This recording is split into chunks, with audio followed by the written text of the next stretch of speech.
Benjamin Hall sat in his spacious, glass-walled office overlooking the city skyline, the hum of distant traffic barely cutting through the silence.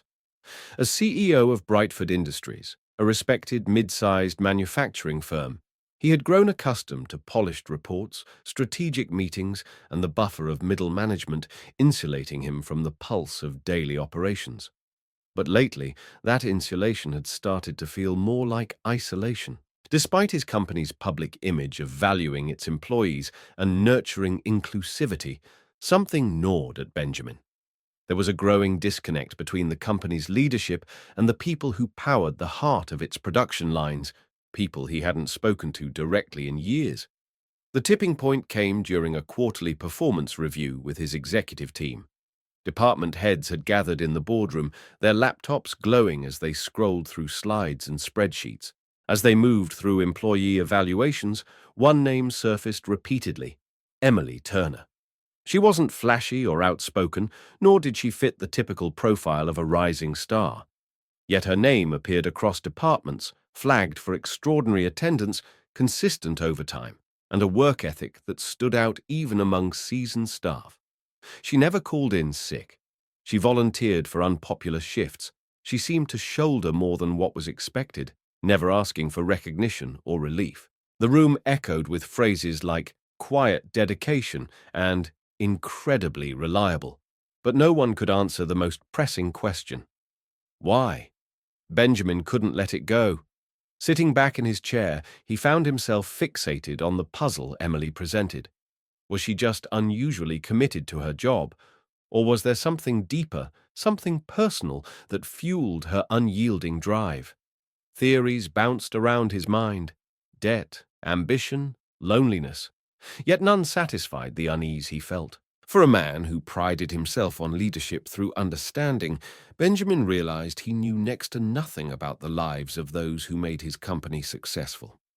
His world was one of balance sheets and vision statements, while theirs was a landscape of steel, sweat, and routine. This dissonance made his role feel hollow. As the meeting wrapped up and his executives dispersed, Benjamin stayed behind, turning his chair toward the window as the late afternoon sun slanted across the skyline. He had spent years believing that a CEO's job was to guide from above, to think big and plan long term. But the more he thought about it, the more he questioned whether leadership could truly be effective without proximity. His board had recently pushed for a more empathetic workplace culture, more listening, more visibility, more human connection. Perhaps this was the opportunity to do more than just implement policy. Perhaps it was time to experience the reality his employees lived each day. By the end of the week, Benjamin had made a bold decision. Instead of calling Emily into a meeting or assigning HR to dig into her background, he would learn about her life firsthand. He would go undercover: no title, no office, no chauffeur, just a new hire named Mark Wilson. With the help of a few trusted members of his operations team, he developed a fake identity and quietly enrolled in new employee orientation. He studied the manual, memorized safety procedures, and swapped out his tailored suits for factory-approved uniforms. There was nervous energy in his movements, the same kind he used to feel before high-stakes acquisitions, but this time it wasn't about the company's bottom line. It was about rediscovering the heart of the business. Stepping onto the factory floor for the first time in years, Benjamin was greeted by a chorus of mechanical clanks, the hiss of pressurized machines, and the rhythmic cadence of production lines in motion. The air smelled of metal and grease, and workers moved with the practiced efficiency of those who knew their craft. Amid this industrial symphony stood Emily Turner, exactly as described, but somehow even more enigmatic in person. She wore a plain ponytail, carried a scuffed thermos, and worked with a focus so intense it seemed like the world narrowed to just the task in front of her. As Mark, Benjamin was placed beside her on the line. No one suspected a thing. And just like that, the journey began. Not just to understand Emily, but to rebuild his own relationship with the company he thought he knew. The transition from a corner office to the clang and clatter of the production floor was jarring, even for someone as composed as Benjamin Hall. As Mark Wilson, he stepped into the world he had once overseen from spreadsheets and quarterly reports, but had never truly experienced. The factory was alive with movement, conveyor belts humming, machines pounding rhythmically, and workers maneuvering with muscle memory honed by repetition. He quickly realized this wasn't a space that tolerated indecision. Here, every second mattered, every step counted. The pace was relentless, but the environment had its own form of discipline, built on teamwork and unspoken trust. On his first morning, Mark was placed on Assembly Line 5, shoulder to shoulder with none other than Emily Turner. From the first moment he worked beside her, Benjamin could tell that Emily operated on a different frequency. She wasn't loud, nor did she command attention with charisma. Instead, it was her quiet efficiency that spoke volumes. While others groaned about early shifts or complained about line backups, Emily kept her eyes fixed on the task, inspecting parts with near-mechanical precision. Her movements were fluid, deliberate, never rushed, never wasteful. She didn't fumble, didn't pause, didn't seem to lose focus. And when breaks came, she didn't mingle or gossip like the others. Instead, she'd retreat to a quiet corner of the break room, pull out a battered thermos, and sip her coffee in silence, glancing at her watch more often than necessary, as though counting down to something only she understood. Curiosity became a constant itch for Benjamin. During their shifts, he tried to keep conversation light, observing her reactions. She responded politely, but kept her words minimal. There was no hostility, just an emotional wall she seemed to maintain with practiced ease. On one lunch break, while the rest of the crew laughed over a shared story about a failed birthday cake prank, Benjamin decided to try something more direct. He slid into the seat across from her, watching as she quietly unscrewed the lid from her thermos. "You don't talk much, do you?" he asked with a small smile. She glanced at him briefly before looking down. "I'm just not good at small talk," she replied, her voice soft but composed. He nodded, careful not to push. "Fair enough. It's just not often you see someone that focused. Most folks drag their feet on overtime shifts." She didn't react at first. Then, after a pause, she gave a small shrug. "Some people work for paychecks," she said, her eyes still on the table. "Others work for something bigger." The weight of her words settled between them like a stone. There was no elaboration, no invitation for more questions. Just that one sentence, enigmatic and impossible to ignore. Benjamin felt something stir inside him, a mix of curiosity and unease. What was that something bigger she referred to? What drove her to endure such long hours without complaint, without camaraderie? He wanted to understand, but she had drawn a clear line, and he respected it, for now. Over the next 2 weeks, Benjamin quietly became part of the rhythm of the floor. He trained under the watchful eye of the line supervisor, took notes during safety briefings, and followed protocol like any rookie would. His disguise held. No one suspected the man in jeans and steel-toed boots had once signed their paychecks. Still, he remained hyper-aware of Emily.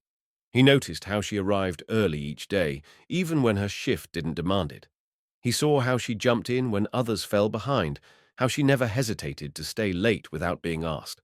She rarely smiled, but when she did, often at some small act of kindness from a co-worker, it was fleeting and genuine, a flicker of warmth before she retreated again into quiet focus. Despite her aloofness, Emily had an impact on the people around her. Benjamin noticed how her presence subtly elevated the team's tempo. When she was on shift, others moved quicker, tried harder. She didn't lead through words, but through consistency and dependability. It became clear she wasn't just respected, she was admired, even if few would admit it openly. In a workplace often ruled by loud personalities and fast tempers, Emily's stillness was oddly magnetic. Benjamin found himself not only studying her, but learning from her. She reminded him that leadership didn't always require a title, and that strength could be found in the quietest places. But with every passing day, his questions multiplied. Why did she avoid friendships? Why did she take on so much and smile so little? What was she protecting? Or perhaps enduring? That single phrase, something bigger. echoed through Benjamin's thoughts during his drive home, during meetings he now attended in secret, and even as he lay awake at night. He had begun this undercover journey to reconnect with his workforce. But now it was something more. Emily Turner had become a mirror, reflecting not just the gaps in company culture, but the blind spots in his own leadership. And he wasn't ready to look away. Not yet. The rain had begun to fall just as the factory's night shift came to a close, washing the pavement in reflections of amber streetlights and casting long shadows across the lot.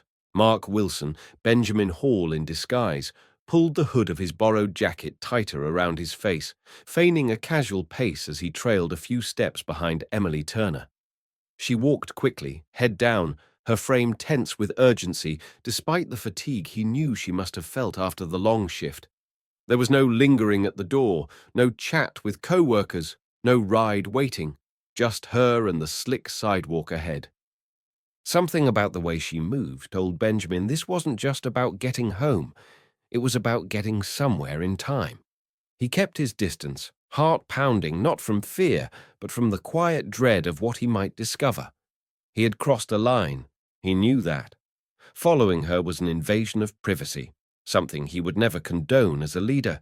Yet the more time he spent around Emily, the more he felt an unshakable responsibility to understand her truth. Not the version filtered through HR files or second-hand rumors, but the real story, the one she carried silently behind guarded eyes. As she turned off the main road and ducked down a side street, the city lights faded, replaced by dim porch bulbs and crumbling sidewalks. Finally, she stopped in front of a small, weathered house. Its paint peeled in places, the yard wild with overgrowth. Without hesitation, she stepped inside, shutting the door softly behind her. Benjamin crossed the street and crept up the side yard, his shoes sinking slightly into the damp earth. He knew he shouldn't be there, but something compelled him forward. Peering cautiously through the partially drawn curtain of a side window, what he saw stilled him completely. Inside, the humble living room was dimly lit by a single lamp. Emily, now out of her factory coat, knelt beside an elderly woman in a wheelchair. Her hands moved with gentle familiarity as she adjusted the woman's blanket, checked the position of her legs, and held a cup of water to her lips. The woman was frail, her head trembling slightly as she sipped. On the table beside them sat a collection of medical supplies, bandages, ointments, a blood pressure cuff, and bottles of carefully labeled medications. The scene was one of quiet caregiving, rehearsed and ritualized. Moments later, the front door opened and a boy, no older than 10, burst inside, his backpack slung haphazardly over one shoulder. His sneakers squeaked against the floor as he ran in, dropping his bag near the couch. Emily greeted him with a tired but genuine smile, tousling his hair before guiding him to the kitchen table. From Benjamin's vantage point, he watched as she helped him unpack his books, kneeling beside him to review a worksheet while simultaneously keeping one eye on the elderly woman in the next room. The harmony of her multitasking struck him. There were no complaints, no signs of exasperation, just calm, focused care. It was a rhythm she had clearly mastered out of necessity, not choice. Benjamin stepped back from the window, stunned and humbled. Everything he had assumed, all the theories about ambition, loneliness, or obsessive work habits, were meaningless now. Emily wasn't hiding from life, she was holding it together. Every extra shift, every minute of overtime, every solitary lunch break wasn't a red flag. It was a sacrifice. She was not just an employee. She was the anchor of a fragile household, managing caregiving, parenting, and a full-time job without asking for recognition or assistance. The weight of that realization hit Benjamin like a freight train, stripping away any last remnant of detachment he had brought into this experience. As he turned away from the window, the rain continued to fall in a soft, steady rhythm, soaking his jacket and blurring the edges of the street around him. He walked back toward his car in silence, no longer thinking like a CEO, but like a man who had just witnessed something profoundly human. There was no boardroom metric for this kind of strength, no performance chart that could measure what Emily gave of herself each day. He had set out to understand one employee, What he found instead was a story of quiet resilience, lived out in dim rooms and rain-slicked sidewalks, far from the spotlight of corporate attention. That night, Benjamin sat in his car for nearly an hour before driving home. The windshield fogged up, the world outside a blur of lamplight and water. Inside, he thought about what leadership really meant. It wasn't just about strategy or growth, it was about responsibility. Not just to shareholders or brand image, but to people like Emily, people who showed up every day, bore their burdens in silence, and gave more than they had. He couldn't undo the imbalance he had witnessed, but he could begin to set things right. Emily's story wasn't just hers anymore. It was the beginning of a much larger truth, and Benjamin Hall, for the first time in years, felt truly called to lead again. The next morning, Benjamin Hall arrived at the factory floor earlier than usual. Dressed again in the plain work clothes of Mark Wilson, he walked through the building with a different kind of awareness. The constant drone of machines, the sharp scent of oil, the clatter of metal, all of it faded into the background as his thoughts remained fixed on what he had witnessed the night before. Sleep had come in short, restless waves, interrupted by images of Emily's worn but gentle hands caring for her mother, her focused attention on the boys' schoolwork, the way her exhaustion never translated into complaint. It wasn't the kind of struggle written on paper or measured in overtime hours. It was the quiet, invisible kind, the kind that left no room for breaks, no space for asking for help. And for the first time in a long while, Benjamin didn't just see an employee. He saw a human being shouldering a weight few could carry. As the morning shift buzzed to life, Benjamin kept to his role, joining his team at the line. Emily gave her usual polite nod in greeting, but quickly returned to her task. She was steady as ever, efficient and silent, working as though nothing had changed. But for Benjamin, everything had. Guilt simmered beneath the surface. Guilt for the years he had spent detached from these lives, for assuming he understood his workforce through charts and reports. His admiration for Emily wasn't based on productivity or reliability anymore. It came from a deeper place, one that recognized the strength it took to live the kind of double life she did, employee by day, caretaker, and guardian by night. He admired not just her endurance, but her refusal to let it harden her. She didn't want recognition, and she certainly didn't want pity. She simply carried on because she had no choice. But that left Benjamin in a difficult place. His instincts as a CEO told him to act, to fix things. His heart told him to give, to support. But he knew Emily well enough now to understand that direct help, especially in the form of charity, would be rejected outright. It would feel like a spotlight on her struggles, a wound dressed in public view. And more than that, it would undermine the quiet dignity with which she lived her life. She had built walls not to push others away, but to survive. If he wanted to help, he needed to find a way to meet her where she stood, not above her, not in front of her, but beside her, in silence and with respect. So, Benjamin began to plan. Not impulsively, not emotionally, but carefully and deliberately. He went back to his real office at night, when the building was nearly empty, and drafted proposals under his own name, not Mark's. He met with his most trusted HR leaders behind closed doors and pitched ideas under the banner of a broader company initiative. Flexible scheduling for employees with family responsibilities. Expanded healthcare coverage that included in-home care services. A confidential support network for employees dealing with caregiving, mental health, or financial hardship. Every proposal was rooted in what he had seen, felt, and learned from Emily's life, but never mentioned her name. This wasn't about her alone. It was about every employee carrying invisible burdens, just as silently, just as powerfully. Simultaneously, he began to reach outward, contacting local organizations that offered the kinds of support Emily might benefit from. One provided vetted home health aides for elderly patients on a sliding scale. Another offered after-school tutoring and mentorship for children in working-class households. His goal wasn't to fix everything, but to build a scaffold. Support systems that could catch someone like Emily without making her feel like she had fallen. He requested that HR roll out these resources as part of a company well-being initiative, ensuring it would appear to all as a universal benefit, not a targeted gesture. He knew the only way she might consider accepting help was if it came in the form of something that honored her independence. Back on the floor, he observed Emily with renewed purpose. Every small detail he had once overlooked now felt essential.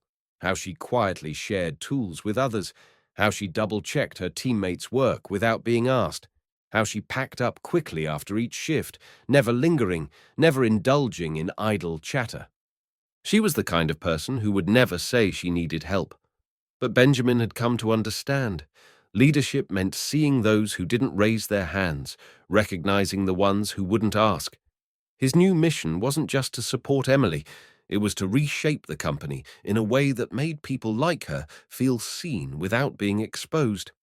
By the end of that week, Benjamin no longer felt like a CEO in disguise. He felt like a man reclaiming the very reason he had built Brightford Industries in the first place, to create something that meant more than profit margins. Emily had shown him, without ever intending to, what true resilience looked like. She didn't ask for change, but she inspired it.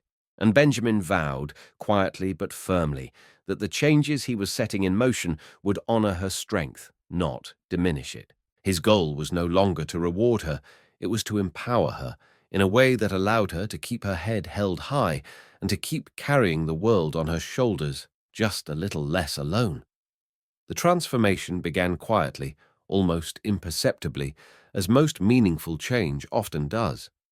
In the weeks following the night Benjamin Hall stood soaked in the rain outside Emily Turner's modest home, he shifted his focus from observation to action. The conviction was clear in his heart. If Brightford Industries was to evolve into a company that truly cared for its people, that change had to start now, and it had to start from within. Disguised as Mark Wilson during the day and resuming his CEO responsibilities in the evenings, Benjamin began crafting a plan to sow the first seeds of reform, ones that would bloom into lasting support for employees like Emily, without ever making her feel like a spotlight had been turned on her private world. Benjamin approached the Human Resources Department under the pretense of a broader company-wide reform initiative. He framed it as a long-overdue evolution of Brightford's employee care philosophy, one aligned with modern workplace values and designed to boost morale, retention, and loyalty. The language was strategic, intentionally impersonal. But behind every bullet point and talking note lay the image of Emily Turner, balancing her shifts, her caregiving, her brother's education, all without complaint. The first proposal introduced a flexible scheduling policy for employees managing household responsibilities. The second recommended an expansion of health benefits to include in-home care for elderly family members.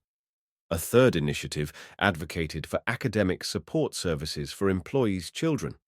While these suggestions were met with curiosity and cautious enthusiasm, Benjamin was careful never to push too hard, allowing the HR leadership to feel they were discovering solutions on their own. Simultaneously, Benjamin reached beyond the company's walls to connect with local non-profit organizations. He arranged meetings with directors of elder care programs, many of which specialized in sending licensed caregivers to homes for daily assistance. He explored tutoring centers and community mentoring groups, some focused specifically on children from working-class families who often fell behind due to lack of attention at home. What he wanted was a bridge, a system of resources ready and waiting, so that once Brightford officially launched its support programs, employees like Emily wouldn't have to navigate it alone. Every partnership was vetted with discretion and designed to integrate seamlessly into the company's offerings. The goal wasn't just to provide help, it was to make help accessible, dignified, and quietly transformational. Throughout this delicate orchestration, Mark never broke character. Each morning, Benjamin returned to the production floor, taking his place beside Emily at the line. She remained as focused as ever, her movements steady, her breaks quiet.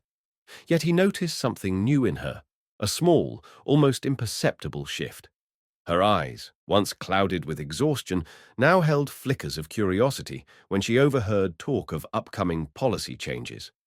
Once, during lunch, she raised an eyebrow when a coworker mentioned the rumored caregiving support program. She didn't comment, but Benjamin could sense the wheels turning. Change, when planted gently, could take root without resistance, and he knew that once Emily realized she wasn't alone, that the world might in fact be preparing to meet her halfway, she would begin to feel a little lighter. But it wasn't just Emily who intrigued him now.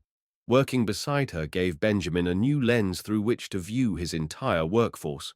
He noticed the quiet sacrifices of others, an older man icing his knee during break, a younger woman constantly checking her phone for messages from home. The floor, once a blur of anonymous bodies moving in unison, had become a living, breathing mosaic of individual lives, each one burdened with its own unseen weight.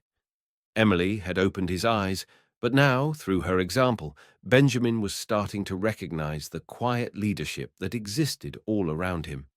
Leadership that didn't come from titles or speeches, but from resilience, from showing up every day and doing what needed to be done, regardless of who was watching. In the evenings, Benjamin revised internal documents, updated training modules, and prepared rollout plans with his executive team. Every change he initiated was framed within the company's broader mission, supporting the whole employee. To others, it looked like strategic reform, the kind of forward-thinking leadership expected in a competitive market. But to Benjamin, it was something far more personal. It was a promise to Emily, unspoken yet deeply felt, that her efforts would not go unseen and her sacrifices would not go unsupported. He didn't need her gratitude. He just needed her to keep showing up with that same quiet strength, knowing that this time she wasn't doing it entirely alone. As the first wave of internal announcements began to circulate, emails detailing new wellness initiatives, posters about flexible scheduling, quiet mentions of a caregiving resource fund, Benjamin watched carefully. He saw the glances exchanged in the break room, the hushed excitement during shift changes. And though Emily remained composed, he noticed her pausing slightly longer by the HR board, her eyes scanning the flyers. It was working. The seeds had been planted, watered with empathy and intention, and now they were beginning to take root. For Benjamin, it wasn't just about changing policy. It was about changing the culture of Brightford, one that no longer turned a blind eye to invisible battles, but stood ready to fight them together. The company-wide meeting was announced a week in advance, but whispers about it had begun long before the official email hit inboxes. At Brightford Industries, meetings were usually brief affairs, held for the sake of compliance or to check off a corporate communication box. But this one felt different. Posters had gone up in the break rooms, HR managers were more present on the floor, and supervisors were nudging even the most reluctant employees to attend. "Big changes are coming," they said. No one was quite sure what that meant, but the tone felt sincere, not rehearsed. On the morning of the meeting, the assembly hall was transformed. Folding chairs lined the floor, the podium was lit with soft stage lighting, and the company slogan, "Brightford believes in you," was projected in bold across the backdrop. Emily Turner stood near the back, arms folded, her stance guarded. She hadn't planned on attending, but her line manager had insisted. So she went, reluctantly, cautiously, carrying her skepticism like armor. From his spot near the front, still undercover as Mark Wilson, Benjamin Hall scanned the room. He had worked tirelessly for weeks to get to this moment. Every policy proposal, every non-profit partnership, every line of budget adjustment had been strategically built to lead here, to this gathering, this announcement, this shift in company culture. But he wasn't interested in applause or accolades. His eyes were fixed on one person, Emily. He could see her in the distance, standing silently near the wall, not talking to anyone, but alert. She always noticed more than she let on. As the HR director took the stage and began her welcome remarks, Benjamin leaned forward slightly, his breath tight. This was it, the first public unveiling of what he hoped would be the new heart of Brightford. The presentation began with polite applause and a brief review of company performance metrics. But then the tone shifted. Over the past few months, the director said, we've been listening closely to your challenges, your feedback, and your needs, not just as employees, but as people. The room grew quieter. We're proud to announce a new set of initiatives that reflect our commitment to supporting the whole person, not just the professional. One by one, the new policies were introduced. Flexible scheduling for parents and caregivers, expanded health benefits that included in-home elder care and tutoring stipends, a confidential counseling line, and a pilot program called Brightford Balance, a resource hub for those juggling work and family life. As the words filled the air, Benjamin didn't look at the slides or the audience reactions. He looked only at Emily. At first, her face remained impassive, but then something shifted. When the director mentioned caregiver support, Emily's arms lowered slightly. When the slide changed to in-home assistance for aging family members, she blinked, and for the first time since entering the room, looked up at the screen. Then came the mention of academic support for employees' children. Emily's eyes flickered, just a fraction of a second, but it was enough. Enough for Benjamin to know that she was seeing herself in these words, in these policies. He wasn't imagining it. These weren't just vague HR perks anymore. They were a mirror, a reflection of a life she'd never talked about, yet somehow someone had seen. As the HR director spoke about how to apply for these benefits, ensuring discretion, prioritizing dignity, Emily's gaze remained fixed. Her expression was unreadable, but Benjamin could see it. The softening around her mouth, the stillness of her posture, the way her hands stopped fidgeting. He'd learned to recognize these moments in her, when the silence wasn't defensive, but absorbing, when her mind wasn't resisting, but wondering. It wasn't relief yet. It wasn't trust, but it was something new, something that hadn't been there before. Hope. Not loud or sweeping, but quiet and cautious, the kind that slips in through the cracks before you even know it's there. When the meeting ended, applause rippled through the hall. Some employees nodded with approval, others exchanged whispers of disbelief or curiosity. A few immediately pulled out their phones to take pictures of the slides, but Emily stayed still. She didn't rush out. She didn't join the chatter. She simply stood there, quietly processing what she had heard. Benjamin watched her for one last moment before rising from his chair. He didn't approach her. Not yet. This wasn't the time to speak. This was the time to observe, to let the seed settle, undisturbed, so that it might grow on its own. He had spent his entire career measuring success in margins and KPIs. But now, as he looked at Emily Turner and saw the faintest flicker of belief in her eyes, he realized this was the most important moment of leadership he had ever witnessed. That afternoon, back on the production floor, the atmosphere was different, lighter. Tentative conversations started to bloom near the time clocks, in break room corners, along the conveyor lines. People were curious, they were cautious, but they were interested, and for the first time, the policies weren't just policies, they were possibilities. Emily returned to her station with her usual quiet efficiency, but Benjamin noticed something subtle. She took a moment to glance at the HR bulletin board on her way in. Her eyes lingered. She didn't take a flyer. She didn't ask a question. But she looked. And sometimes that's how change begins.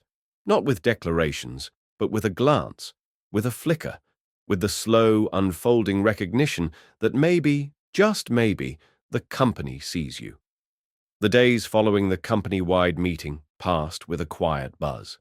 The production floor returned to its usual rhythm, but there was an undercurrent of conversation that hadn't existed before. Soft, curious discussions during break times, shared glances toward HR posters, whispered speculation about how real it all was. Emily Turner, as always, remained at the edge of it all. She kept her eyes on her work, her hands moving with steady precision. But something inside her had shifted. It wasn't trust, not yet, but the policies announced at the meeting had hit closer to home than she wanted to admit. And it wasn't just the mention of elder care or tutoring support, it was the way it had all been delivered, without spectacle or pity, with language that felt, for once, like it had been written by someone who understood what real struggle looked like. It left her unsettled, but also curious, and that curiosity was growing. It was Mark, Benjamin Hall in disguise, who nudged her gently, without ever making it feel like pressure. They were on their second break of the day, seated at their usual table in the back corner of the break room. Mark had kept the conversation light, as he always did. But then, casually, he'd asked, "Did you get a chance to check out that caregiver program they talked about in the meeting?" Emily had blinked, a little caught off guard. "Not really," she murmured. "Why?" Mark shrugged, sipping his coffee. "Just sounds like something that might ease things up for folks with family stuff. If it's real, I mean." His tone was even, nonchalant, but his eyes held a softness that made it clear he meant well. Emily didn't respond right away. But that evening, while cleaning up dinner and checking her mother's medications, the question returned to her mind and stayed there. The next morning, during her short lunch break, Emily found herself walking, almost on instinct, toward the HR office. Her fingers fidgeted with the zipper of her jacket as she stood outside the door, debating whether to go in. Just as she turned to leave, the door opened and one of the HR reps stepped out with a warm smile. "Hey there, Emily, right? Did you need something?" Caught in the moment, Emily hesitated, then nodded. I wanted to ask about the caregiving program." The words felt strange in her mouth, like they belonged to someone braver. But the HR rep didn't blink. "Of course. Come on in. I'll walk you through it." Inside, seated in a small conference room, Emily listened with cautious interest as a binder of options was laid out before her. In-home elder care scheduling assistance, transportation for medical appointments, tutoring stipends for school-aged children, emergency financial relief for qualified households. Each line item peeled back a layer of resistance she hadn't realized she was holding. She left the office that day with a folder full of brochures and contact information, but more than that, she left with something she hadn't carried in a long time. Permission.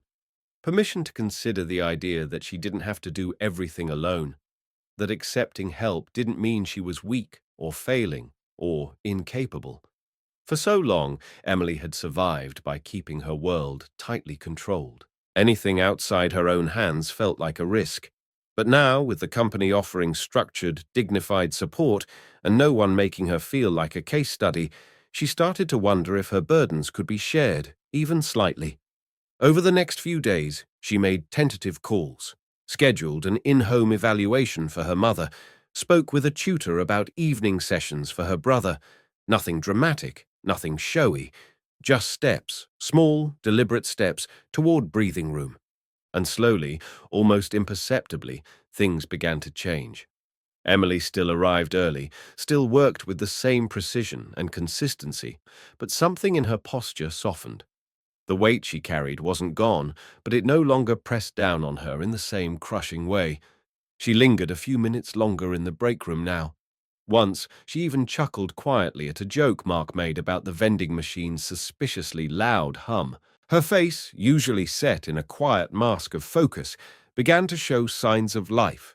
Not smiles exactly, but a readiness to engage. She started responding to co-workers with more than one-word answers, even asking a question or two of her own. There was a looseness in her shoulders, a lightness in her step, the kind of physical shift that only comes when the mind begins to believe it might not drown. For Benjamin, who continued his undercover work with the care of someone watching a fragile flame grow, these shifts were monumental. He didn't push. He didn't draw attention to them. But each small change in Emily's demeanor reaffirmed the path he had chosen. The policies hadn't fixed everything, but they had cracked open a door. And through that door, Emily was stepping into a version of her life that wasn't dictated entirely by obligation. She was still resilient, still independent, but now that independence wasn't a wall, it was a choice. And with each passing day, she was choosing, slowly but surely, to let the world support her just enough to breathe again.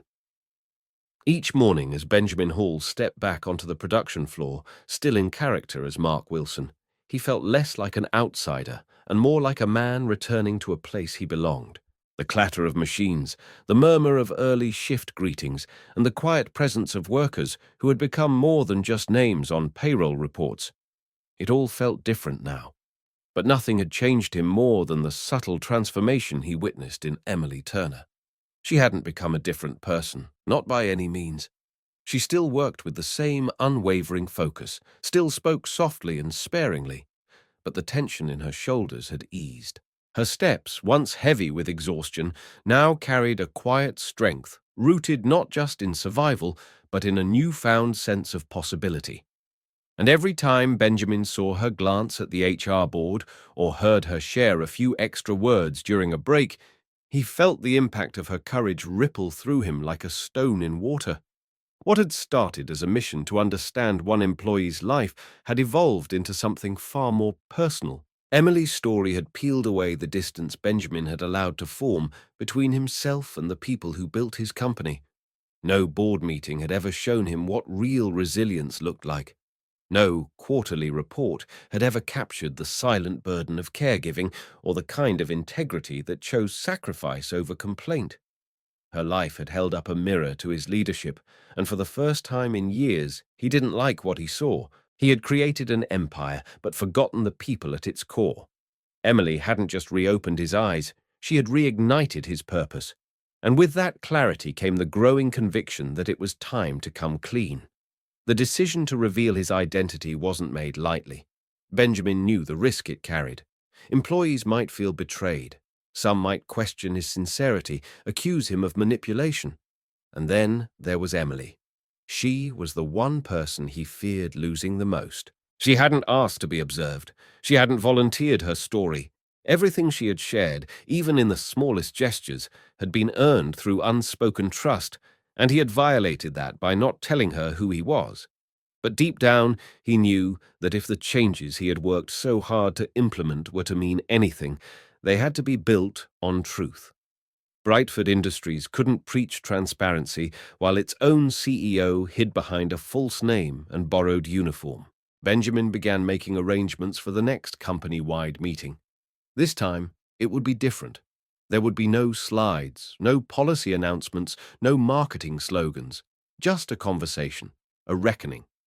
As the date drew near, he found himself rehearsing what he would say, not for the board, not for the managers, but for Emily.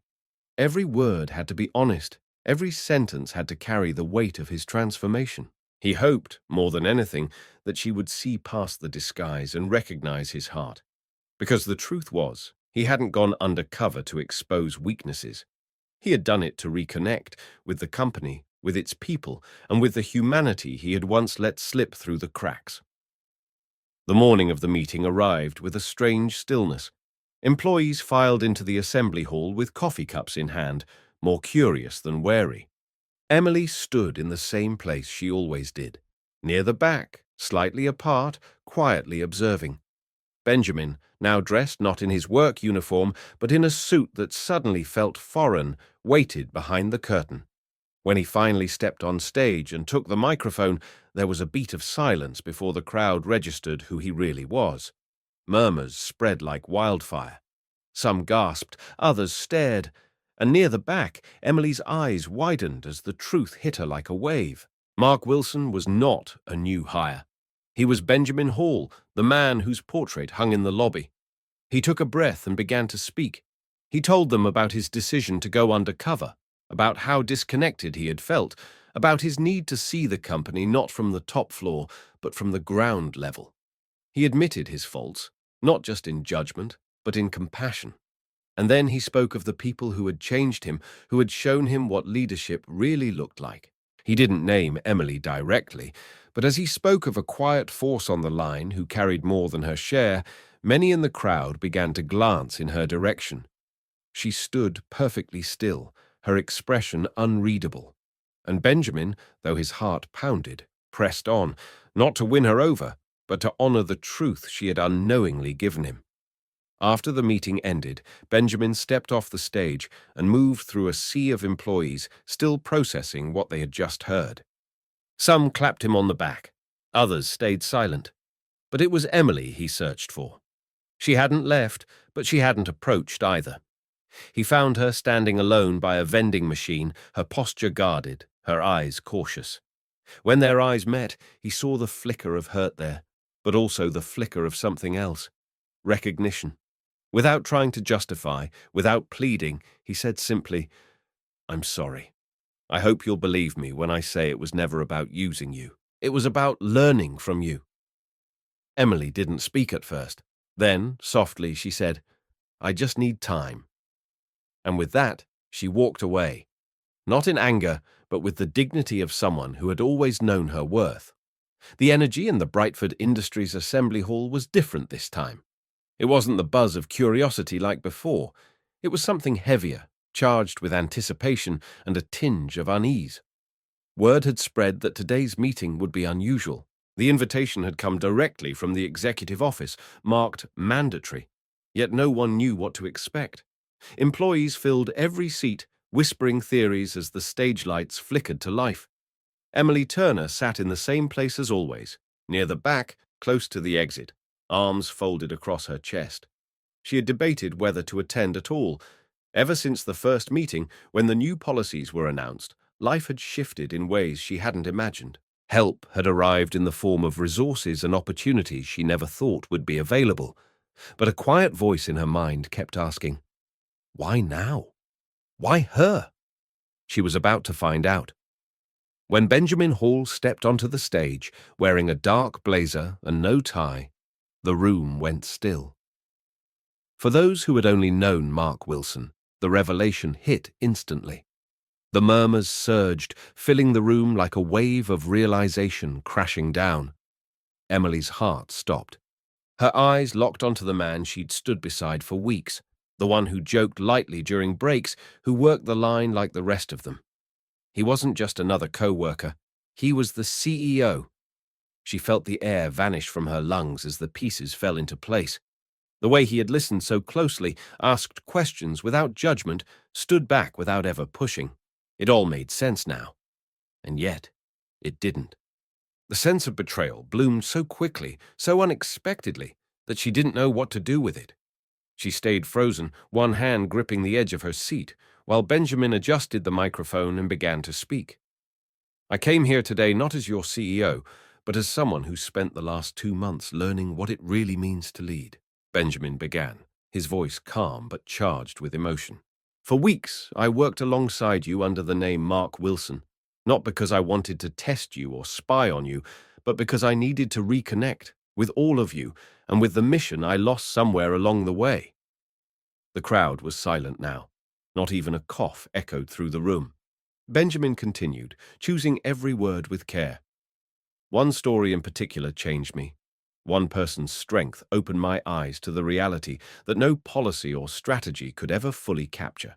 He paused, scanning the room until his gaze landed on Emily.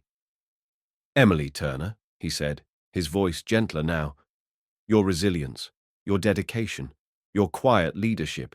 You inspired the reforms we introduced. Your story helped us see the unseen. And for that, I owe you more than thanks. I owe you my growth."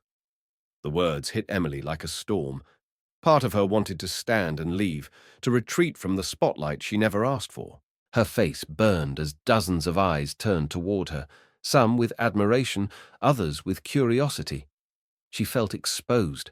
Her private life, the burdens she carried, the strength she tried so hard to keep invisible, suddenly on display. The walls she had so carefully built began to crack. Anger and disbelief swelled in her chest. How dare he use her as an example? How dare he turn her struggle into a company narrative? And yet, underneath the betrayal, another emotion flickered, one she didn't expect: validation. He had seen her, truly seen her, not as a symbol, not as a problem to fix, but as a human being. And more than that, he had changed because of her. Benjamin didn't look away. He didn't flinch. His voice didn't waver. "I know this wasn't something you agreed to, Emily. I know I should have told you the truth. But please understand. I never wanted to exploit your story. I wanted to honor it. And I want you to know that everything we've implemented was shaped by your strength, not your suffering." A smattering of applause started in the front of the room, hesitant at first, then growing. Emily sat perfectly still. She didn't clap. She didn't cry. She just stared at Benjamin, trying to make sense of the whirlwind inside her. He stood on that stage, not as a figure of power, but as a man stripped of pretense, offering something rare in leadership: humility. When the meeting ended, the room erupted in quiet conversation, co-workers flooding out with murmurs of disbelief and reflection. Emily didn't move. She remained in her seat as the space around her emptied, her thoughts a tangle of pride, pain, confusion, and something softer, something like acceptance. She hadn't asked for recognition. She had never wanted to be the face of anything, but she couldn't deny the changes that had come from it. Real help, real support, and maybe, just maybe, a company willing to do better. As she finally stood and walked slowly toward the exit, Benjamin appeared near the doorway, hands in his pockets, his eyes full of apology. "Emily," he said gently, "can we talk?" She didn't answer right away. She looked at him. Not the CEO, not the undercover boss, but the man who had chosen to stand beside her in silence. And after a long pause, she gave a quiet nod. "I'm listening." The conversation that followed the reveal was not long, nor was it easy. Emily and Benjamin sat in a quiet corner of the HR wing later that afternoon, the noise of the company slowly returning to its usual rhythm around them. Neither of them rushed to speak. There was no polished script, no rehearsed apology, just the kind of raw, unfinished dialogue that could only exist between two people who had seen each other in their most unguarded moments. Emily spoke with quiet restraint, voicing the discomfort of being exposed, the frustration of having her story made public without consent. Benjamin listened intently, never interrupting. When he finally responded, it wasn't with justification, but with gratitude. He thanked her for showing him what leadership should look like, not the kind that's spoken from a podium, but the kind that's lived every day in silence, persistence, and grit. At the end of the conversation, Benjamin extended an invitation, not as a CEO seeking forgiveness, but as a leader asking for partnership. "Help us do better. Help us make this real." Emily hesitated. She had never seen herself as a changemaker. Her entire life had been defined by doing the work, quietly, competently, and without drawing attention. But something inside her had shifted. Maybe it was the fact that her story had created change, even if she hadn't meant for it to. Or maybe it was the look in Benjamin's eyes, earnest, grounded, and finally, fully human. For the first time in a long while, someone had asked for her input, not out of obligation, but because they truly valued it. After a moment of reflection, she gave a soft nod. "Okay," she said, "I'll help." And with those simple words, a new chapter began. Not just for Emily, but for Brightford Industries as a whole. In the months that followed, Emily stepped into a role she never imagined for herself. She joined a small task force, working directly with the HR team and Benjamin to evaluate and refine the company's new wellness programs. Her feedback was thoughtful and grounded, informed by experience rather than theory.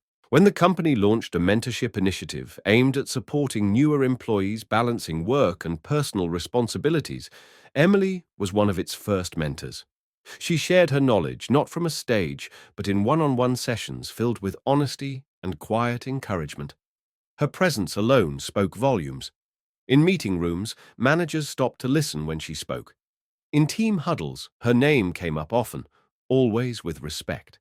People started seeing her not just as the woman who worked tirelessly on the line, but as a voice for those who had never known how to speak up.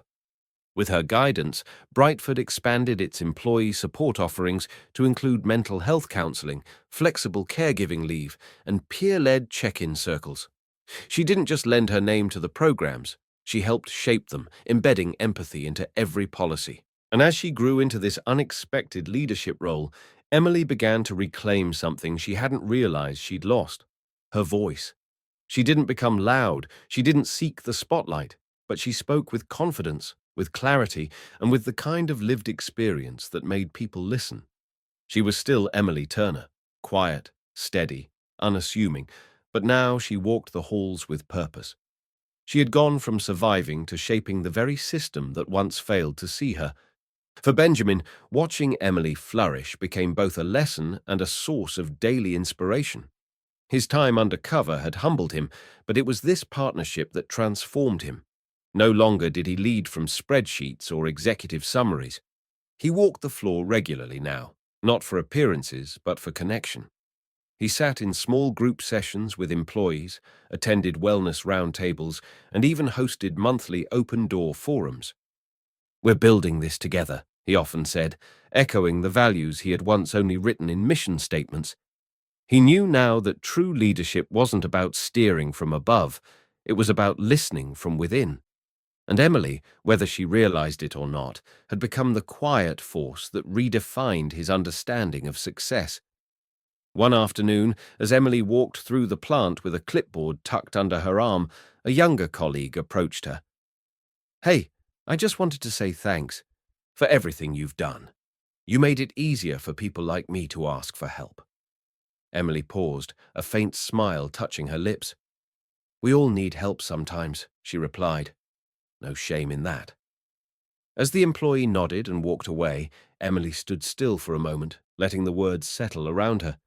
She wasn't used to being thanked, but she was starting to understand the power of her presence, not just in what she said or did, but in what she stood for. She wasn't a hero by title, but she had become one in practice. And as she returned to her day, her steps steady and sure, she knew that she wasn't just carrying her own story anymore. She was carrying a movement, one built on empathy, dignity, and quiet strength. If this story moved you, inspired you, or made you think differently about the quiet heroes in everyday life, we invite you to subscribe to Deep Inside HQ. This channel is where powerful stories of resilience, transformation, and human connection are brought to light. One voice, one journey at a time. Your support helps us continue uncovering these narratives and shining a light on the strength that often goes unseen. Don't forget to like, share, and leave a comment below. We'd love to hear your thoughts and personal stories. Until next time, thank you for watching, and we'll see you in the next episode.